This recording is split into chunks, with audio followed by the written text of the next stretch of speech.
Hello everybody. Today I want to talk with you a little bit about throwing a swim bait out in even open water, over brush, even on the bank, on a tree, you know, a deeper tree, on a dock, on a ledge, whatever you're fishing.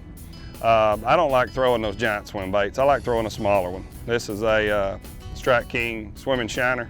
That's on a 1/4 ounce head with a 3/0 hook. I like a pretty stout hook in it, just for, you know, a lot of times you're fishing deeper. When you can hook them, it, you know, really helps to be able to pull on them. I got it on 10-pound test. A lot of people ask the question, how do you know how deep, you know, the bait is? Well, a lot of times, I guess the easy way to put it, I use the old redneck way. You know, put it in the water, I can see it down about 3 feet, so about 1 count's 3 feet.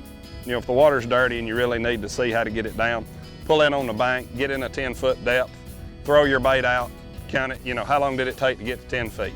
That way you know how long it takes your bait to get there. You know, it's not brain surgery. You just get in there, pull in 20 feet and count it down. I mean, you can do the math on how deep you need to get it. You know, so 1,001's 3, so when I get to 1,010, I'm 30 foot deep. So if I'm fishing something 15, 18 feet like we are today, you know, I'll cast it out, I'll count it down, you know, 1,002, 1,003, 1,004, 1,005, and then I'll start winding. So whatever target I'm winding that over, whether it be brush, whether it be rock, whether it be a river ledge, I crank it as slow as I can to make that tail move. You can't crank it slow enough where the tail doesn't move, you're never gonna get a bite.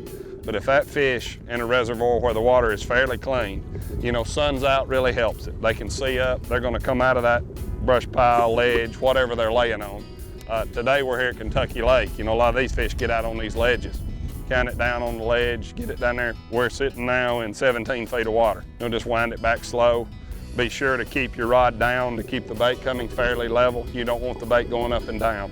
You want it sort of coming straight where it looks natural. The way I'm gonna rig the swim bait's just exposed hook, run it through the swim bait, bring it out on top, you know, with a 1/4 ounce, 1/2 ounce, depending on the depth you're fishing. That's the easy way. That's the way I like to do it. You're gonna lose a lot of swim baits that way. I don't like to rig it weedless. There's some, you know, you can screw the head in. It's got a little screw lock on them. You can screw it in, rig it that way. I don't like to do that because, you know, a lot of times you don't know when you're getting a bite down there deep, and a lot of times they'll hook themselves for you.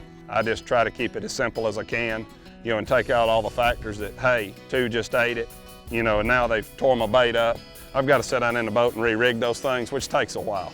So, you know, things like that, if you just keep it simple, you get more fishing time, and it's just a lot easier way to catch them, I think, with the hook exposed.